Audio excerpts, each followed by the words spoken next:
Welcome to Alicante, welcome to the arrivals. Leg 2 is about to be concluded, 7,000 miles now done, and MAPFRE, the Spanish team, are going to be the first boat to cross the line. Joining me as always is Conrad Coleman, and I mean, we're a little bit stretched out here. The Spanish team are in first, but they've got a little bit of space. It doesn't quite reflect what an amazing leg this has been. It has been incredibly tight. It's been totally dominated by the boat that is now in second place.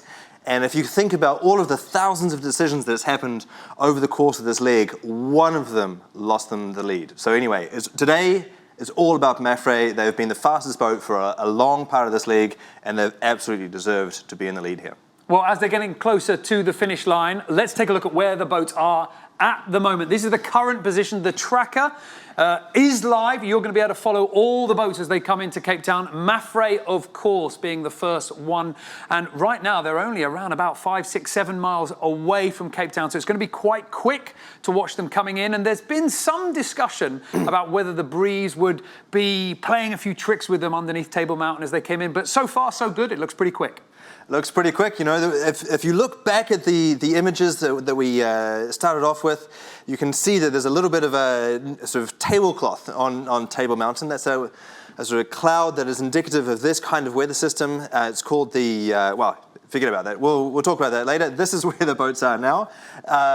You can see Team Brunel strung out there. They kind of lost contact with the three top boats. Vestas 11th Hour Racing and Dongfeng were really putting a lot of pressure on MAPFRE, even in the closing hours of this race. Well, I'm not going to use cliches like the rich get richer, but that's kind of what happened. It just means that the boat that was in the front got more favorable conditions and stretched out. And here we are now. We've got helicopter images. This is what it looks like for MAPFRE in the lead as they close down the final miles into Cape Town. And this is the iconic view of the Volvo Ocean Race, isn't it? Coming into Cape Town, a real iconic venue of the Volvo Ocean Race underneath Table Mountain. And the breeze just looks absolutely fantastic. Out on the water, we have got a helicopter following the fleet in. That's where we're getting some images coming through as the satellite lines up. We're going to be bringing you the live positions from the virtual eye tracker, and we're going to have a rib down on the water to get the moment as the boats come across the finish line. But they are having to work quite hard for that final little bit. The breeze, if you were watching this leg, it started with an absolutely relentless challenge. 30 knots as they left Lisbon and started the first few days. Now, as they're coming into Cape Town, equally fast. 13 knots the boat speed right now. They'll be pleased that they're going to get across this finish line in the best possible time. Well, it's been a long slog. They've basically always had either a boat on the horizon or on AIS. Remember this... this radio tracker system that allows the boats to keep an eye on, not only on themselves, but also on other types of marine traffic. So it's primarily a tool that's used for safety, but because they are constantly broadcasting their position and their speed and their heading, then it's used as a tactical tool within the fleet. And so that means that even when a boat is over the horizon, you can still track them and they can still be putting pressure on you. And that's how these boats have been sailing all the way since Lisbon. I mean, the one thing that we've heard a lot from the boats, including Xavi Fernandez and Juan Villa and the team on board MAPFRE, it's an in-port race. It's inshore racing, but offshore. It is every single minute of every single day you're judging yourself compared to your competitors. There's no downtime at all. Well, the key word for this leg and indeed this race has been relentless. The pressure has been unforgiving, both from the weather and also from the fleet. You were talking earlier about the incredible conditions at the start, and so really, really strong conditions there, but also fantastic passage through the famous doldrums. They got a clean wipe all the way through. I mean, where were the doldrums? Well, they basically weren't there. Absolutely. This is record-setting pace for this league. It's never before been done so fast. If you think back to the Volvo 60s, sort of 2001, 2002 generation of these boats, obviously they were done in slightly smaller boats, but Southampton to Cape Town was done in 30 days. Here we are, I'm just looking over my shoulder, and we're at 19 days and 50 minutes of race time so far. So just absolutely incredible. And well, let's just think, I mean, we've got MAPFRE now. There's their target, Cape Town. They're just skirting underneath Table Mountain. Let's just talk a little bit about this breeze, because I remember MAPFRE in the last edition of the Volvo Ocean Race, not in the lead on this sort of leg into Cape Town, but they parked up underneath Table Mountain, and in fact Team SEA went past them, but it doesn't seem like there's going to be much problem with the breeze this time around. No, we're looking at these heli shots. We can see the white caps all around the boat, really consistent pressure, even sort of very much in the lee of the mountain.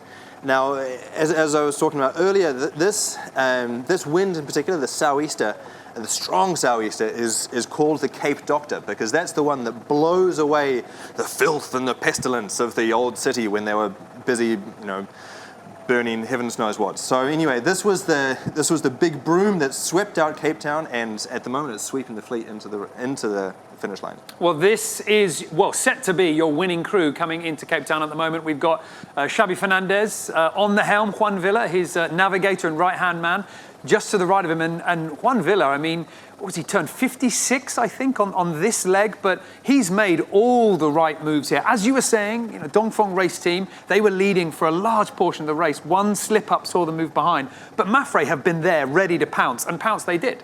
They certainly did. That this is a team that has largely stayed the same from last time, the 2014-15 edition of the race. You're right, they had a shocker on leg one. They were able to turn that around, that they were sort of really fighting for, in a really, really good position all last race. They came into this race as favorites. They had an incredibly strong team. Just think about all of the medals and all of the race winners that they've got on board, from Rob Greenhalgh to America's Cup winner Blair Tuke, who last night was talking to New Zealand at the annual awards of the Royal New Zealand Yacht Squadron. So big ups for Blair on that. But there's just so much talent on the boat, and they really haven't put a foot wrong. And just look at the conditions that they're sailing into at the moment. I mean, we've got one reef in the main. That looks to me like the J2 they've got up at the moment. We're here in Volvo Ocean Race headquarters, and we've got all the information coming in here. Behind us, we've got the race experts. Will Harris is here. Will, can you just, what is the wind speed at the moment that MAPFRE are experiencing? Because, I mean, we started this leg in unbelievable conditions, and right now it looks like we're finishing them in an equally strong challenge. Currently between 25 and 30 knots, so no surprise to see some reefs in the main and onto the J2. Slightly unusual sail combination, I've got to say. That goes to show just how tough they're having how hard they're having to fight the conditions into this final approach. And they will be desperate to hit the docks, because it's been a fast leg, but it's been unbelievably challenging as well. It really has been. This is a really flexible setup. The winds, particularly coming around behind a mountain like this, can be extremely gusty. So maybe some tough medicine from the Cape Doctor there.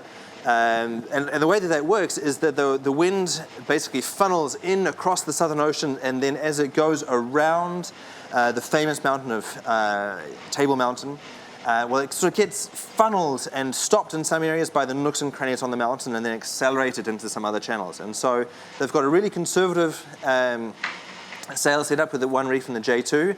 That means that they're not under pressure from behind. They don't have their foot flat to the floor at the moment. This is a setup that can really easily get them in on a reach as they are now, and then allow them to harden up around the mountain and then finally into the V&A docks. Okay, well, let's just take a little bit of a moment here while we see MAPFRE coming into the finish line. I know that we want to really savor this moment for Xabi Fernandez and his crew, a big moment for Spain, of course. There is a lot of race ahead. Just quickly talk us through the points that they're going to receive for this. I mean, it's in the bag, isn't it? We can start to say it. This race win, what are their points going to be? Well, as a sailor, that makes me a little bit nervous all the time, because, we never like to count our chickens before they're hatched, even though that one looks like, the chick is out of the egg and chirping away merrily. Just watch the image there of that boat. The boat has gone completely flat there in a lull. That's the kind of puffy conditions that I was just talking about, and that's a product of the fact that they're sailing in behind land for the first time since they left Lisbon. But regarding your question about points, what they've got on the leaderboard that they're going to get here is 8 points. So there are 7 boats in the race. That normally in yacht racing we try and get the lowest score possible, like golf. This time, to make it more adaptable to the general audience, they're trying to get as many points as possible. so it's called a points high system. So naturally they get 7 points for the win, 6 points for second place, 5 points for third, so on and so on. However, this is where the advantage of winning the race comes in. They've got an extra bonus point. So instead of getting 7, they've got 8. And we were doing the math just before the boats, just before we went on air, and they're going to take the overall lead as well as leg 2 win. So a big moment here for the crew on board, a big moment for Spanish fans as well who've been following the race, because of course Spain is it's the home of the Volvo Ocean Race. We're here in Alicante. This is where headquarters have been for a number of editions, and this is what it's going to mean for everybody in Cape Town as well. There's a number of MAPFRE fans down there waiting to see the boat coming in, but just look at how much this breeze is changing. Conrad, just a moment ago, you were saying that puffy conditions, we saw them come upright as the wind went light. Now really heeling over. There's no surprise really to see them with the reduced sail area just to try and keep the thing manageable. That's right. They've got nothing to prove at this point. We're still very early on in the race, but they need to be in a really conservative mode, looking after their sails. They've done the work that they needed to do. They've got a 50-mile lead over Dongfeng, and then Vestas is still even further behind at 67 miles behind. So really they can just cruise in, really savor this moment, look over their right shoulder at Cape Town and Table Mountain. They're going to be starting to smell the land as well. That's something that's quite unique. If you've been offshore for a long time, the only thing that's out there to smell is yourself and your crewmates, which, to be fair, they can get pretty fruity. But it's fantastic. You can feel the warmth of the land, you can smell the odors, and pretty soon they're going to be smelling a burger as they get to wrap their teeth around some fresh food after 3 weeks at sea. And Cape Town is unbelievably special as well, because it's got a real history with the Volvo Ocean Race. And of course, it sort of feels like the bottom of the world in one degree. You've just sailed through the ocean, the northern hemisphere has come and gone. You've got the equator, now you are down the bottom of the world. You've got the chance to pull into Cape Town, and you know what's lying ahead of you is just the Southern Ocean. This is your reward for all that hard work before you dive yet deeper south.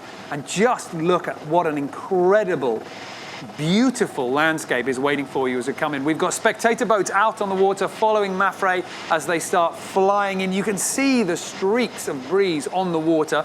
It's quite choppy as well as they come down, but a big welcome party here for the Spanish team. Exactly. Now, they're going to be super, super happy with this. Remember, they're winning this leg. They completely fluffed it and got last time. It didn't bode well for them in the last edition of the race. But one thing that I'd just like to big up here is the fact that historically, the boat that has won into Cape Town, be that leg 1 or indeed leg 2 as it is now, has gone on to win the race. Statistics don't lie, and I'd just like to run you through a little bit of the history of the boats coming into this. So, last time Abu Dhabi won the leg into Cape Town, they won the race overall. That was the case again not in 2011, 2012, because finally it was Groupama. They had a shocker on leg 1, but went on to win the race overall. Okay, so that's the exception that proves the rule. After that, Ericsson 4. They won in Cape Town, they won overall. 2005, 2006, ABN AMRO won, the same. Ilbrook in 2001, the same. 97, 98, EF Language, the same. 93, 94, New Zealand Endeavour, the same. All right, so the story goes on. This has always been the leg to win, and the reason that is because we go through all of the meteorological system. We start out in a wintry Europe. You go through and you bake your brain going across the equator and having to deal with the doldrums. So you've got to have light wind speed as well. Then you've got tactics and navigation regarding the St. Helena High that they've just navigated so well.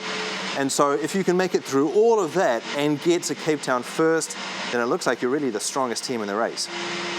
And this certainly has been an incredible tour de force for MAPFRE. This is their last obstacle, but it doesn't look like it's going to be enough. That is the clouds blowing over the top of Table Mountain.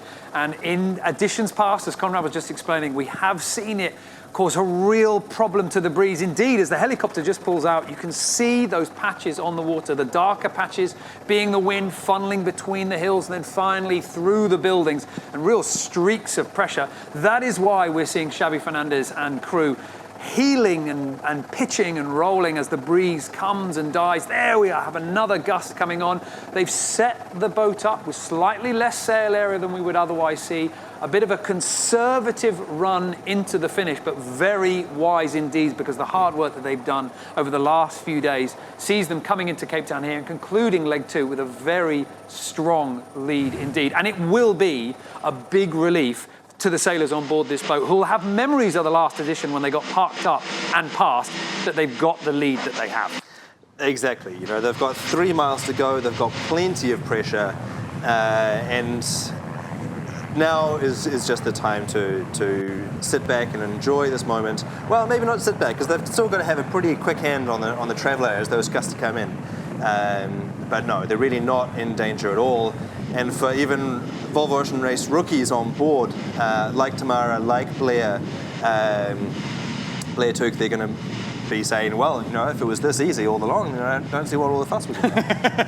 It's amazing to see at the moment the crew coming in. We've got Xabi Fernandez on the wheel with Juan Villa to his right-hand side and just pointing out a few little things, maybe discussing the breeze, last few problems, maybe just pointing out where the finish line is, because it is getting very close at the moment. It's only about a mile away from the boat right now as we pull out on the virtual eye, just to give us some idea. The finish line is lying pretty much north-south, just off Cape Town, so they've got to go round that final harbour wall, and then just before they come into the harbour entrance, they're going to go through the finish line and conclude leg 2. And for someone like Xabi Fernandez, he did a little bit of skippering in the last edition, but it seems like maybe it's Xabi has the leadership role, maybe it's the crew beneath him, but there's not a lot of holes that you can find in the way this team has approached this race. Aside from the fact that they dismasted on the first time they took the boat out of the yard? It didn't slow them down. I mean, that's the incredible thing. It hasn't seemed to really put a dent in their armour. Exactly. You know, they've got so much talent on board, and despite the fact that they did chuck their rig over the side the first time that they went for a sail, it hasn't really slowed them down. You know, Xabi himself has done the Olympics, has most notably done the America's Cup recently. That's why he was late coming into his own program as the skipper. He left the boat and the campaign and his own team in the capable hands of Neil McDonald, who hopefully we'll be talking to later to get a reaction from the team. But no, they haven't done anything wrong at all. And it's so fantastic to get the return of Juan Villa. You know, he's one of the world's best superstar offshore navigators, and clearly, even though they were trailing, for most of the leg they put pressure on leaders Dongfeng all the way through since day one. And as you said earlier, you know, they were there to pounce, and they haven't really let up at all. No, we certainly haven't. And I mean, what an incredible reception they're getting at the moment as we get closer and closer to Cape Town Harbour and the finish line. More and more boats are making their way out there. These images that you can see right now are from our race rib that's gone out to meet the teams as they come in. We're going to have some commentary coming in from off the water as well. We've got the helicopter, we've got the tracker, and we'll be hearing from the sailors themselves as they get ever closer to land. We've got a full 7 boats coming into Cape Town, but there is a little bit of a split. And the first one, MAPFRE, is now just a few moments away from crossing this finish line. And they will be unbelievably relieved, because it's really only seemed safe, this victory. And I know you don't want me to jinx it, but it's only starting to feel safe in the last sort of day, day and a half, something like that. Exactly. You know, they've got 50-mile lead, 42-mile lead now over Dongfeng. Any time that lead sort of corresponds to a quarter or a third or indeed a half of the total distance that remains, that's when you can start having a bit of a wry smile and go, all right, well, it looks like none of our competitors can get past us, so then it's only down to you and bad luck with Mother Nature. But no, they're going to be feeling great on board. But consummate professionals, super concentrated on the task at hand. They've trimmed the main really nicely, and it's got a big twist on it. You can't really see that on this view here from the water. There we go. You can see it there. Big twist on the main. That means again is indicating the fact that conditions are really gusty. They're sort of spilling a lot of energy out of the top of that mainsail. They've got plenty of wind here. The doctor is doing doing well for them.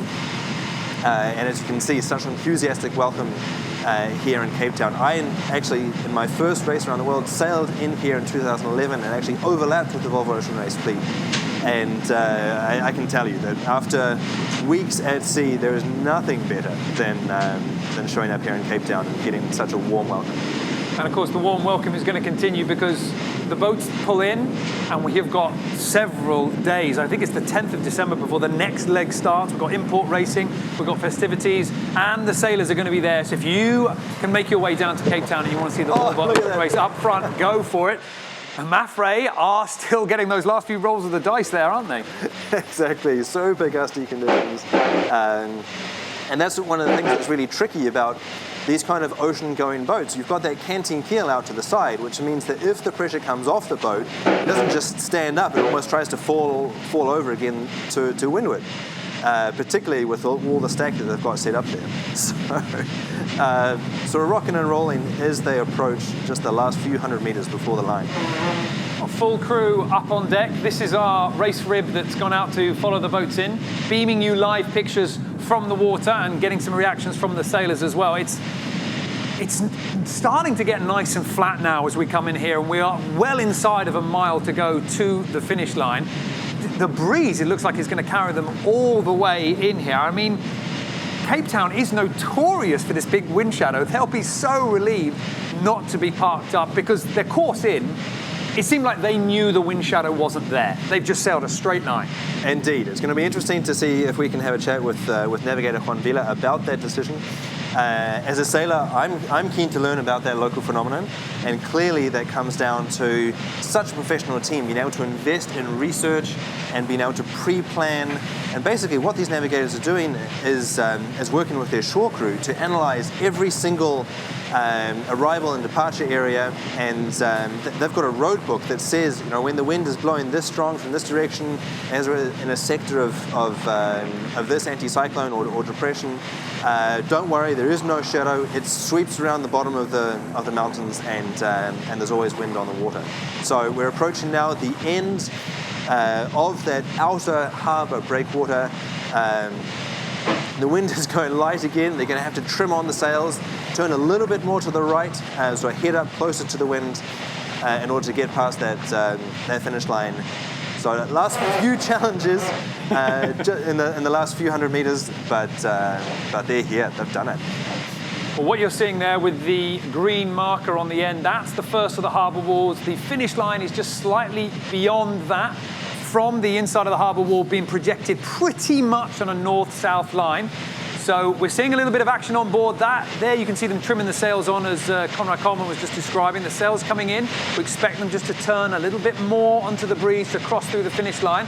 Right now, it's not about racing anymore. They've got so many miles in the bag. All they've got to do is just get across the finish line now. The whole crew is up on deck, ready to celebrate, ready to feel the relief from all these days and thousands of miles of hard work coming to fruition here, leading the fleet incredibly strongly. And something that we talk about so much with this new era of the Volvo Ocean Race in one design is how close the racing is.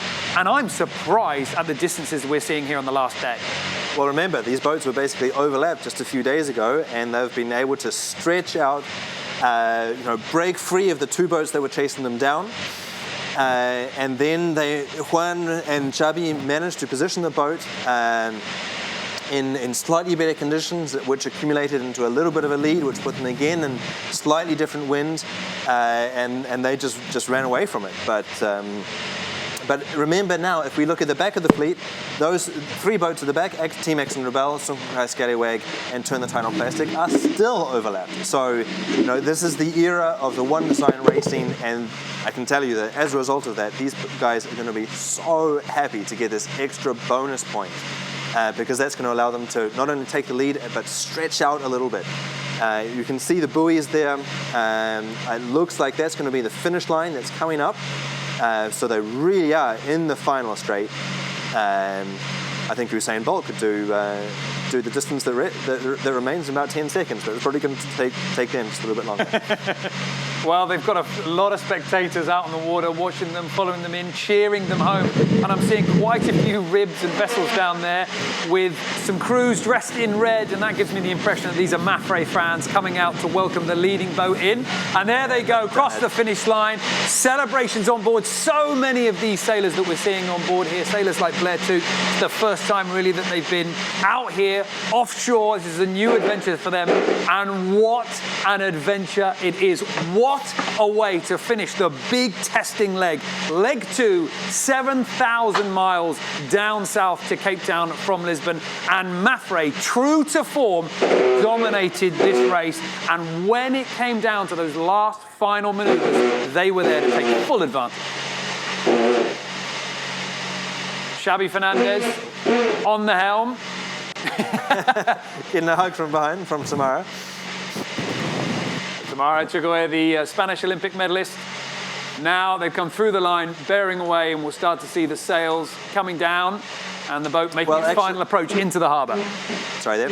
Watch what they do now. The reason that they bore away is to furl up the J2. And what they're doing there is basically all of the sails are on furlers except for the J1, the big jib at the front. And by bearing away, they're able to ease the sheet out, furl away the sail without too much pressure on it.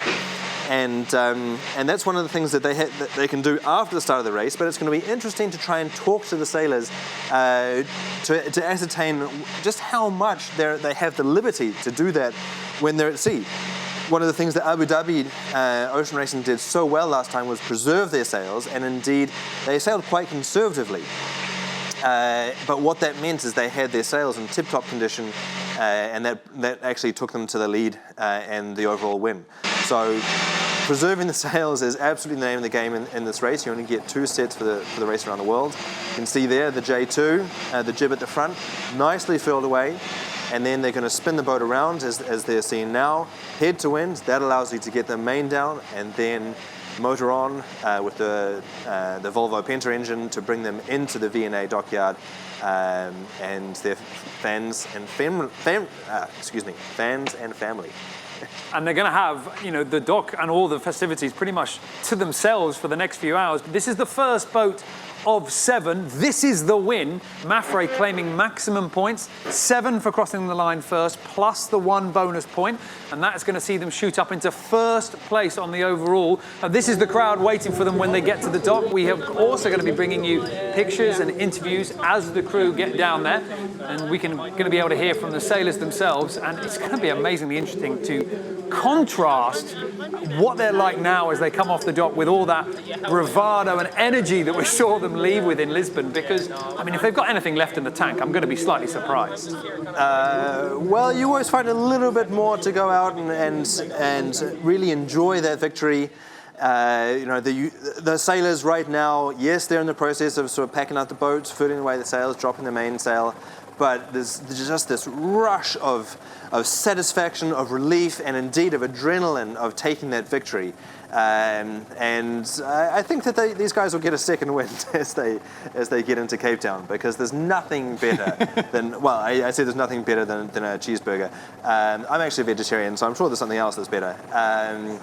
But there's truly nothing better than kissing your family when you see them on the pontoon there, and so that's going to give them another rush of energy, and then probably all of the stories of their offshore leg of these 19 days at sea is going to bubble up again, and all of that enthusiasm is really going to come to the fore as they enjoy this moment. And it's been a very interesting journey here for MAPFRE, hasn't it? Because, they came into the first leg from Alicante to Lisbon as race favourites, doing really well in every test that we saw in the sort of build-up to the regatta. And then Vestas 11th Hour Racing just dominated that first leg. Now it seems like MAPFRE have come back to the front and said, well, you know what? When the legs are long, when the challenge is even bigger, we're going to be there. We're always going to be at the front. Because as you say, this is a big test, leg 2. This is a huge test. It has a little bit of everything, and indeed, when we were unpacking leg 1, when Vestas won that leg, we talked a lot about one of the advantages that team has over the rest of the fleet, and that is that Vestas, the company that builds these massive wind turbines, has incredible capacities and a huge supercomputer to model the weather very, very accurately around coastlines and around islands and headlands and so on. And so they have been working with navigator Simon Fisher to really give them a leg up on the pre-race preparation. And that meant that when they were close to the coastline, they were able to sort of implement quite daring strategies, going in around headlands and using the small effects. Now that we're offshore and that doesn't benefit them, it looks like it's the experience of Juan Villa and Xavi Fernandez that were able to come up with a great strategy, and then all of the experience on board this boat that was able to bring that to bear and put the strategy into place. Well, we're watching now the rewards of all that hard labor, and down on the water with a front row view of this fantastic win for MAPFRE is Neil Cox. He's done 4 Volvo Ocean races, and now we've got him on our side because he's actually the manager of the boatyard looking after the 7-boat fleet. Neil is down there next to the Spanish team as they come in. Let's hear what he's got to say. Yeah, no, it's absolutely perfect down here, to be quite honest. Obviously, one of the most iconic locations, in world sailing, if not just world geography, full stop. Yeah, I think MAPFRE have been pretty blessed with perfect sailing conditions to come in under Table Mountain. As you guys had mentioned earlier, just the fears of wind shadows and things like that just don't exist out here this evening. The guys have done a fantastic job. Yeah, I think there's a little bit of a redemption for a few on board MAPFRE to be at the total opposite end of the scale for finishing in first place now to where they were last race. And obviously a leg that Juan Villa likes very much with his book, and then obviously now again here with MAPFRE. And Neil, I mean, we're making quite a big thing about leg 2 being a good indicator of who's going to be at the top of the Volvo Ocean race. Do you think that's fair?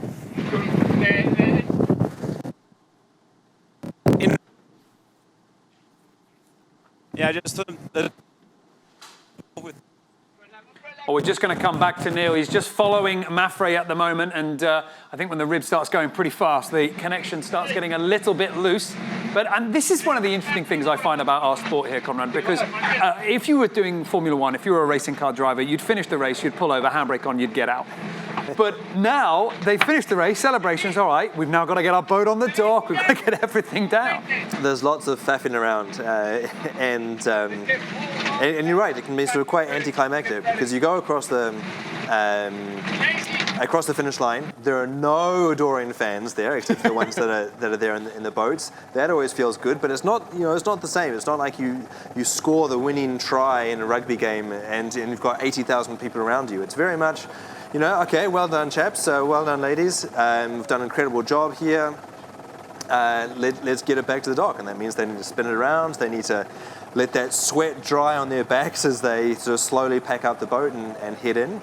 And that's why it's just so special when you finally make it into the V&A dockyard, that it's there that you get that sense that there is a public out there that's been following along, that you do actually have people that are true fans of the race. Well, true fans of the race, and for very good reason, because everybody has been glued to this leg. It has certainly been an amazing test for teams like MAPFRE. Like you said, I mean, if you wanted to be a little bit skeptical of MAPFRE, it kind of came down to one move, but the entire leg from front to back has seen some amazing races, some of them still raging at the moment, and we're going to be bringing you the conclusion of those battles later on.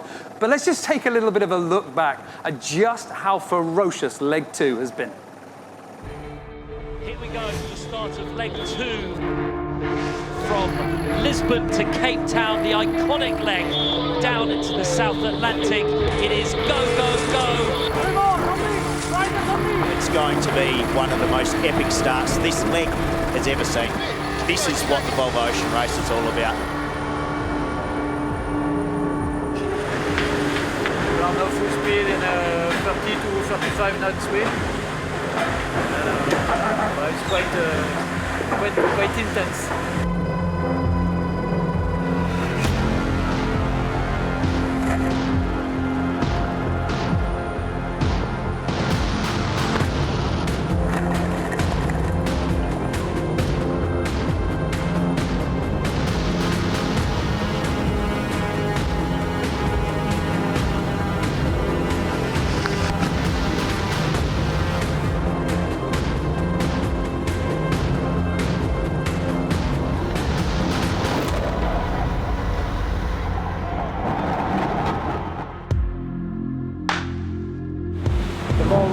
make. It looks maybe very horrible.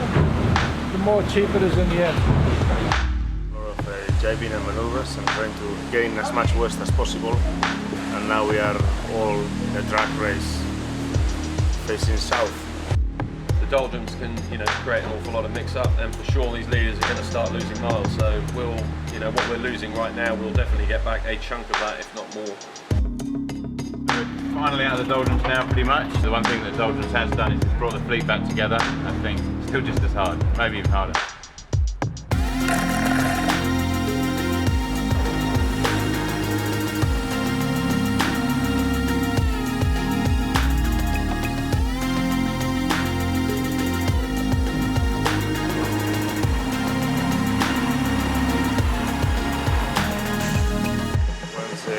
Santa Elena high, we will jive and go to find the front, and it's going to be a very good ride all the way to Cape Town. It's going to be 20-25 knots and wind, so hopefully it's fast and good sailing as well. Finally heading towards Cape Town now. We've managed to get ourselves into the lead now, which is great, but it's a pretty tight battle with Vestas and Dongping and Brunel.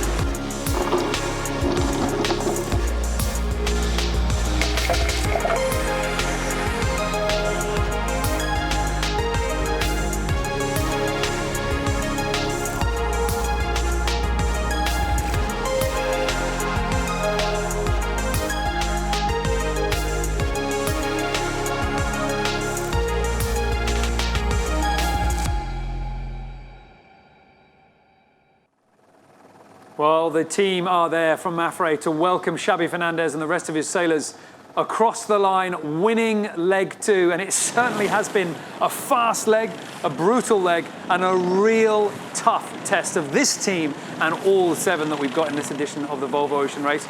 As Conrad was explaining, now's the time to get that boat put to bed, the sails down, everything away. Then we're going to see MAPFRE make their way to the dock. And we're going to be hopefully bringing you some reactions from the crew in just a moment, because this is the way you want to finish leg 2. I mean, they were right up there with leg 1. They dominated in the closing stages of leg 2. The trophy of the Volvo Ocean Race, it's in view. I mean, it's a long way to go, but this is the way you want to start. Well, yeah, I was about to say, this is the way you want to start. This is 7,000 miles into a 45,000 9-month slog all the way around the world. One of the things that impresses me about the Volvo Ocean Race is the fact that we can sit here in the studio here in Race HQ and talk about a 7,000 mile leg as if it's a sprint. This should be a marathon by any other standards. These are the longest legs of racing in sport on this planet. If you think about an ultra marathon, as anything longer than 50k, or if you think about an ultra marathon like the events in Alaska. Now we're going to go and talk about, hear from Xabi about what this sounds like. Absolutely. Xabi is on the line. Xabi, it's Niall in Volvo Ocean Race headquarters. We're just seeing you guys coming across the finish line, and congratulations for a fantastic victory. An amazing moment for you guys. Thank you very much. Thank you. It's amazing for us, really. Super happy, and we came here in one piece and in front of the others, so not much else we can ask. I mean, when you say in front of the others, you have an incredibly impressive lead for what has been an amazingly tight race. Yeah, it's been I think what we will see the whole way around the world is super tight racing. Everyone's speed is up there and very even, and small mistakes are very expensive. So this time we were lucky to do the least mistakes of the fleet, and that's why we won. And and as you say, like the last 2-3 days been very good for the boat in front, and we could stretch for almost 50 miles. So very happy with it. And this is a special moment for Spain that's really taken the Volvo Ocean Race to its heart. Now it has a boat in the race performing right at the front of the fleet. That must make you proud. Yeah, of course, very proud of the whole team, and it's been a long way. It is the 5th Volvo we do in a row as a team, and we know we have started this race very well as well, and hopefully this time we can do things better. But we know very well how hard it is, how long it is, and how many problems we will have in the future. So we have to, go step by step, and of course enjoy the good moments like this one. Now, whenever we spoke to you during the leg, you would always be very shy about saying whether you could win into Cape Town. Now you can be honest with me. When did you think you were going to get first place at this finish line? Well, not that long ago, to be honest, because with the front, the guys catch us so much. The guys like Donphan, they were almost 70 miles behind and came up to 18 or 18 and a half. So, in these moments, you're always nervous, never happy enough.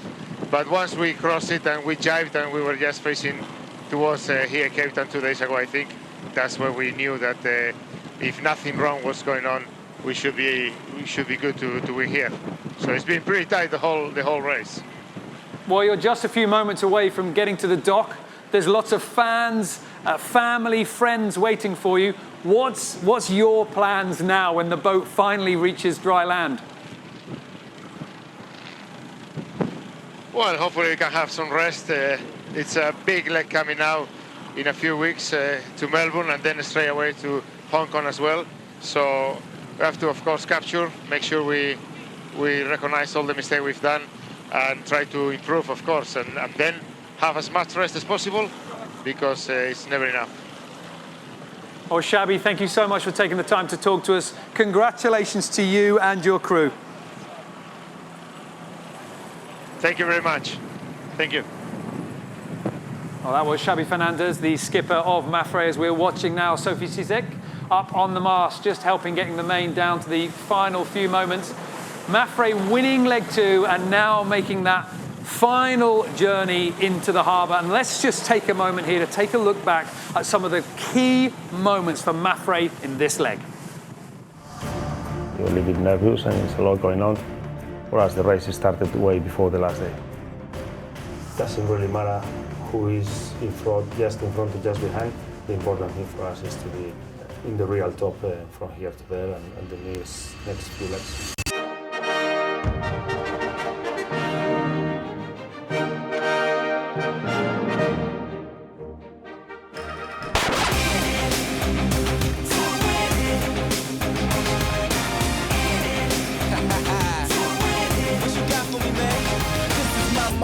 And I'm putting everything on it. Point them out, show me my opponent. Tell me how you want it. Victory sweet. While I'm serving you the bitter taste of your defeat. Revenge served cold. How you gon' eat? Emerge from the fire, you admiring the heat. So get your cameras ready. Best yet to come. Yeah, how you gon' win when I already won? Fall back, cause I'm... Well, the crew is performing very good. We are all very happy. We are fighting hard. This is a critical moment and we are pushing very hard. Not resting much, but it's alright. Pushing.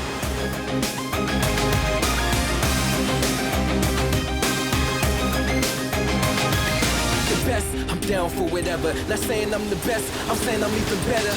Get up on my level, I'm built tough as leather. My reign is on top, you so under the weather. The designated time, the designated place. I'll devastate the world, watch me levitate the great. So get your cameras ready, best yet to come. How you gon' win when I already won? Fall back, cause I'm... Is this what you want? Is this what you want? You ain't got nothing for me, man. I set him up, knock him down. I'm going in, who gon' stop me now? Step up if you want. We here all day with it, dog. I'm coming for the victory. Let them know I'm here to make history. Yeah. It starts right now. Starts right now. Right now. And when I make history, they'll be telling stories to remember me. It starts right now. Starts right now. Yeah, show me love, show me hate, show me fear, show me blood, show me sweat, show me tears. When the smoke clears, I'll be right here. Time to celebrate, say cheers. If it ain't the glory, I don't think it's for me. I'm well known everywhere, so you can't ignore me. Fill a champagne flutes to the top. Here's a toast to the #1 spot. Boy, I told you what. An incredible win for MAPFRE. Leg 2 being a real indicator of who we expect to see at least on the podium all the way around the other side of the world. And Conrad, let's not forget, that's one boat finished in impressive time, but there are, of course, 6 other boats still to finish. So let's have a look at the virtual eye. And Conrad, talk us through the layup of the fleet at the moment. Well, indeed. So that's MAPFRE, sails down, and the party is going to get started. We have Dongfeng Racing about 2 hours still to go.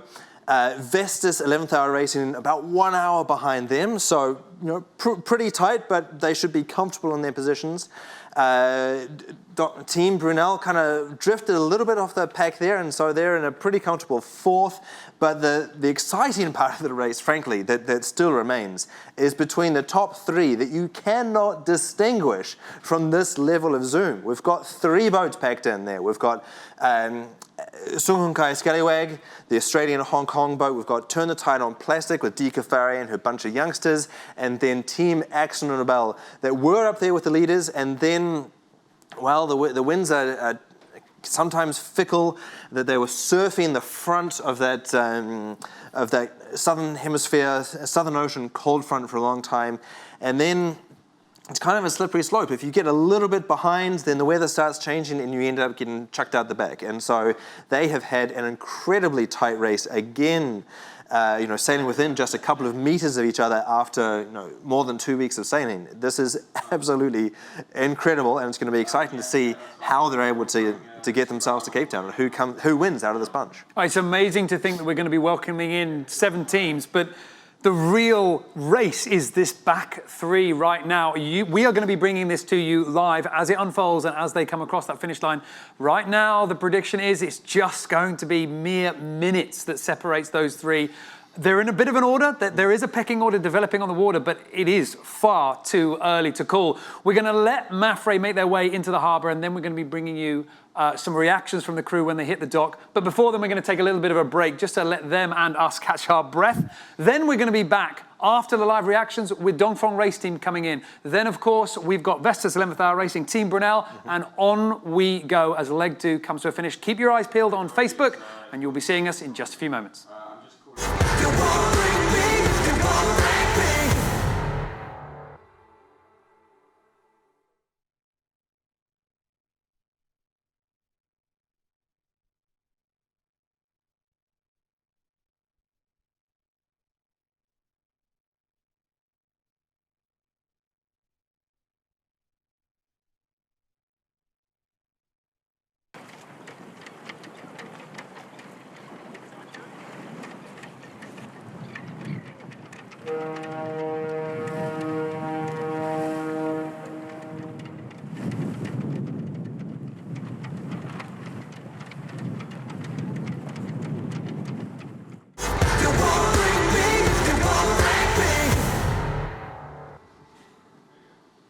Welcome back to Volvo Ocean Race headquarters here in Alicante. If you weren't with us just a few moments ago, MAPFRE have won leg 2.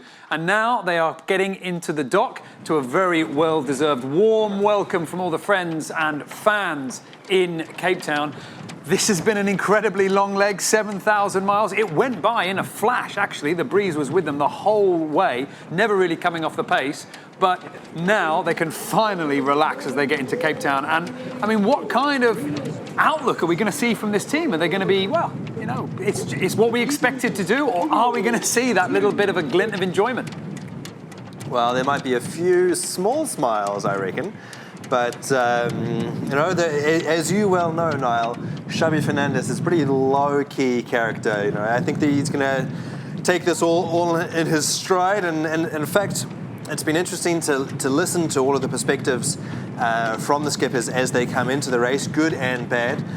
Leg 1 winner, Charlie Enright, well, he was very, very low-key when he said, well, we've got to take the good with the bad. We've got to keep things put on an even keel and not get too excited about the good moments and not get too down when it goes bad. And I sort of feel like Xabi Fernandez really embodies that as well. It's very low-key, but I think he can certainly take away a great deal of satisfaction from this win. And as a leader as well, as a skipper, of course, in the last edition, if you were following the Volvo Ocean Race last time around and you were a fan of MAPFRE, you'll know that it was Iker Martinez who was the primary skipper.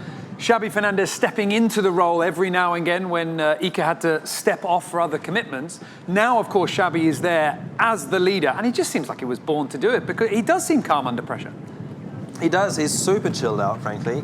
And one of the things that we've noticed here that I particularly appreciate about his style of leadership is the fact that stepping up to be skipper doesn't necessarily mean that you're a helmsman. You know, you don't need to drive the boat all the time. He's got an incredibly talented helmsman, most notably Pablo Arate, who is often doing the import races and the leg starts and the key moments in the race. And we can quite happily see Xabi Fernandez, the skipper of the boat, doing pit or something else in the middle, sort of feeling like he's in the middle of the action, looking after his crew, getting a feel for what's going on. And I really admire his style. And it's rare to see that level of humility and that level of knowing where your strengths are, where your weaknesses are. And I mean, rather than go through the entire lineup of all the skippers right now on the Volvo Ocean Race, there are some contrasts that we're seeing. And for a lot of people, rightly so, this team, especially Xabi Fernandez, is someone to emulate, someone to look up to in terms of leadership. And right now, as they're making their way into the dock, I mean, there will be a lot of people that will not be surprised with what we're seeing. A healthy lead built up in those final few days by the Spanish team. It came about when Dongfeng Race Team gave them an inch. They then took a mile and built it up from there. And now MAPFRE went into the competition as the boat to beat, and they're proving true to form. Well, that's right. They won all of the warm-up races with leg zero, with the exception of the fast net, but they were 30 seconds behind, so they basically beat that one there. Fantastic to get all of the ships around, blowing their horns, welcoming them in. This is sort of part of the a sailor's code. Even if you're in South Africa as a marine scientist or whatever on a 3,000, 30,000 ton research vessel like the one that they went past on the way in, there's this incredible sense of solidarity among mariners. And even though we're there for sport, these sailors are sports people and probably mariners secondly, that is still a code that they keep close to their heart. And it's really nice to see them welcomed not only by the fans but also the commercial seamen that work in the V&A dockyard. Let's just pick out a couple of the sailors here on board this boat. We're expecting them to get to the dock and we're really going to hand over to our journalistic team there, but I just want to pick your brains a little bit. We talk a lot about Xabi Fernandez, rightly so. Juan Villa, rightly so, 56 years young and an incredibly strong force in the Volvo Ocean Race. But I mean, you mentioned a little while ago Pablo Arate, but also we've seen so much from people like Sophie Cizik. A lot of the boat work seems to really fall into her hands. Well, that's right. She knows these boats like the back of her hand. Certainly the foredeck after doing that role last time round with Team SCA. And you can see all of the crucial moments that she's right in the thick of it. She's there on the left-hand side of your screen right now, here in braids, which is a great offshore style.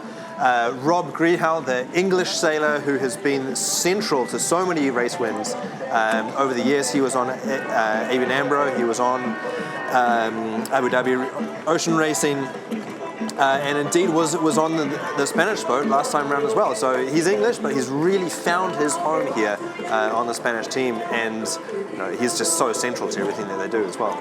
Well, this is a special moment for the sailors now. Everybody there ready to welcome them in. They've been at sea for a little over 19 days, and there we can see skipper Xabi Fernandez.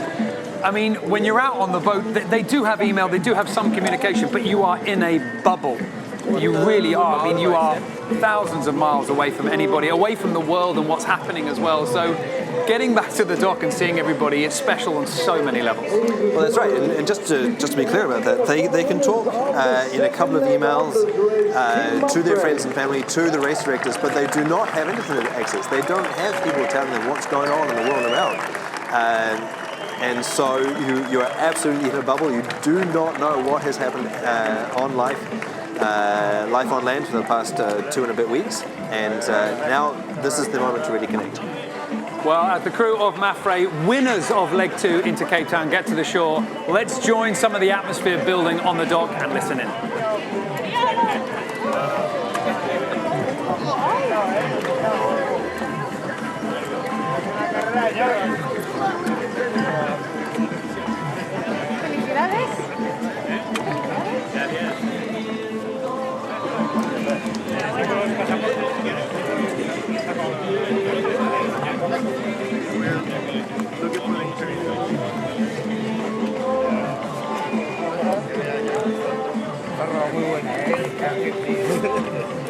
One down.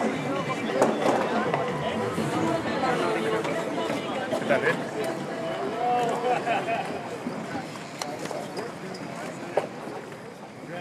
Thank you very much. Okay, all good to go live? Good. Yeah, go for it. Right, here we are with Xavi Fernandez, skipper of the winning team of the second leg. Xavi, welcome to Cape Town, and you must be feeling incredible right now. Thank you very much. Very happy to be here, and of course in first position. Very happy. Indeed, you are taking the win on the second leg, but also overall in the lead right now. You must be feeling pretty good. It bodes well for the team.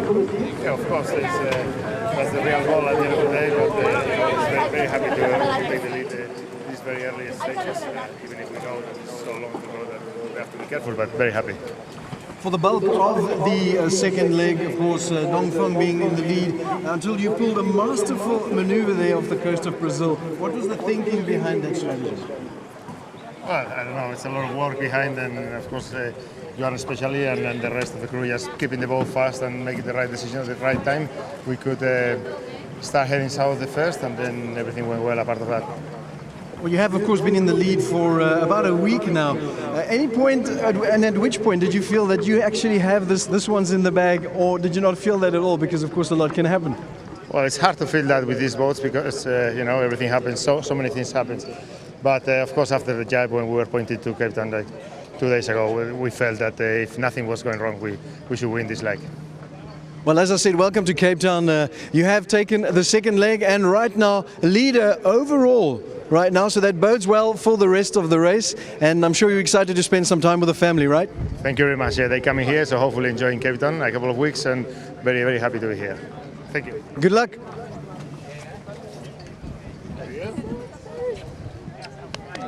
Hey, how are you? Xavi, how's it going? Very well, thank you. Is it all right to do some interviews from you, sir? Excellent. This way? Yeah.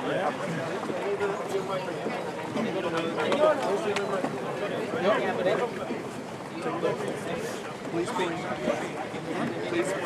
this microphone.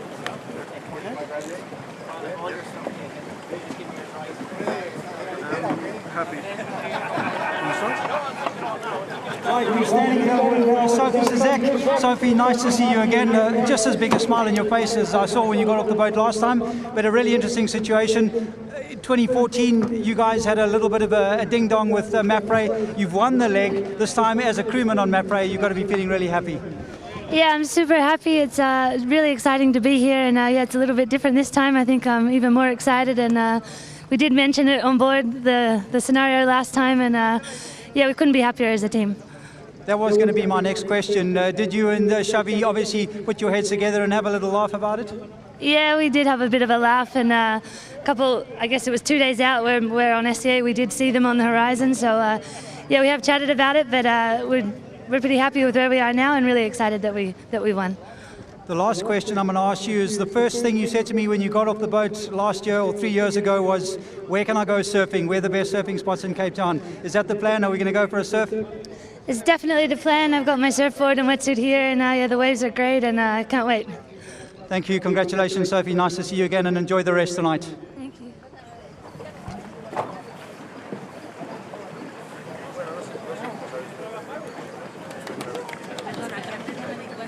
Right, we will be doing interviews now, so come down media and do their interviews in about 5 minutes in the crew, and we will then be taking the upstairs for the official ceremony on the podium.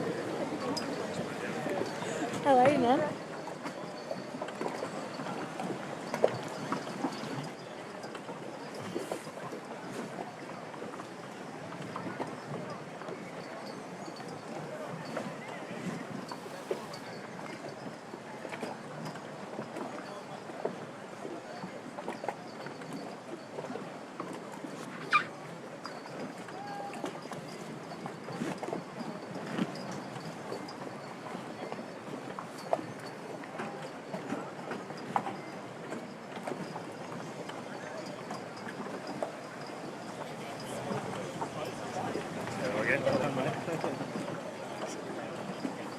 Okay guys, we have Xavi here. Please make sure you record international as well. MAPFRE, what do you want? Okay, Chubby, so, taking leg 2, you must be extremely happy with the team and how the results have played out for you now. Yeah, of course, super happy. This is, for us, first leg was very good already, being second in Lisbon, but of course, it's winning here and winning the first big, long leg is very happy, very proud. Of course, the team work like a watch and both very good and everything very well. And, looking at the leg, just very briefly, you had a very good battle with your rivals, Dongfeng. Managed to take over them after the halfway point and hold them back. And now you're overall winners, into leg 2. You've taken the race leader flag as well. Is this a good step for MAPFRE going forward? Oh, of course, it's always good to be in the lead. It's always good to be in the front of the pack. No? We know anyway that things can change, and we have to be careful and go step by step, and of course we try to keep them behind us, but next leg of course is very important. It's double pointer and we have to prepare them very well.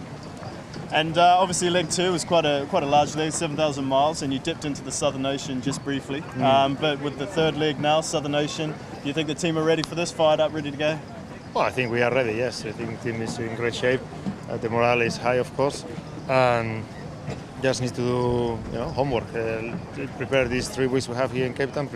Have a good rest, because now we have not 1 but 2 legs in a row, and we have to rest as much as possible and make sure we identify all the mistakes we've done, and hopefully we can even improve a little bit more and try to be ready for the next leg. Perfect. And we'll go back and do the Spanish answer. So obviously taking leg 2, you must be extremely happy with yourself and team. Sí, muy contentos con el resultado de la segunda etapa. Ya empezó bien la regata en Lisboa con un segundo puesto que fue muy bueno también, pero bueno, obviamente ganar esta primera etapa larga pues es muy importante para nosotros, y creo que dice mucho de la preparación que hemos hecho, ¿no? Es una etapa ajustada, sobre todo con Dongfeng y Vestas, y también que se unió al final, y bueno, pues al final pudimos dejarles atrás, y pues hay que aprovecharlo. And Chris 2 was obviously having a great battle with Dongfeng and taking over them and then holding them back, and now you're race leaders as well. Overall, it must be very good for MAPFRE going forward. Y para nosotros siempre hemos dicho que todos los rivales son importantes y están preparados, pero quizás si hay uno que a destacar es el Dongfeng, que ha hecho una preparación muy similar a la nuestra, o incluso mayor, y bueno, ya la última edición también estuvieron, y es un equipo, un poco el equipo a batir para nosotros. Entonces, bueno, iban delante nuestro, haber estado cerca y poder pasarles y después dejarles detrás, pues la verdad es que es bueno para nosotros y nos sube la moral. And Chris 3 is obviously, 7,000 mile leg. You dipped into the Southern Ocean very briefly. The team must be feeling pretty pumped, pretty ready for leg 3, where you get some real Southern Ocean. Sí, ahora en un par de semanas empieza la tercera etapa, que va a ser más dura que esta, y bueno, yo creo que estamos en una buena posición. El barco está perfecto, no tiene ningún problema, y creo que lo poco que hemos navegado en condiciones similares a las que vamos a encontrar, pues hemos ido muy bien, y bueno, pues nos hace estar con muchas ganas. No hay que olvidar tampoco que hay que preparar bien una etapa diferente, muy dura, y bueno, pues es el trabajo que tenemos que hacer estas 3 semanas.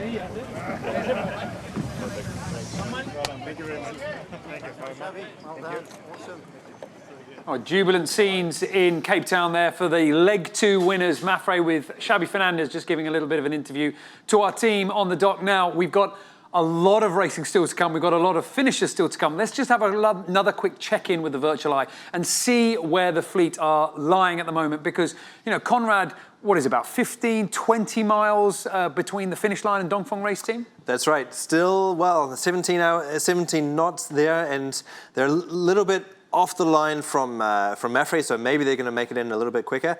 Anyway, we're going to keep a close eye on how they come in, but maybe an hour and a half until they make it in.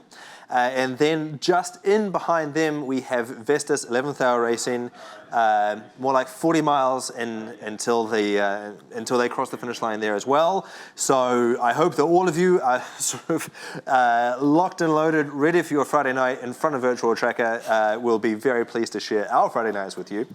But that's what's coming up, and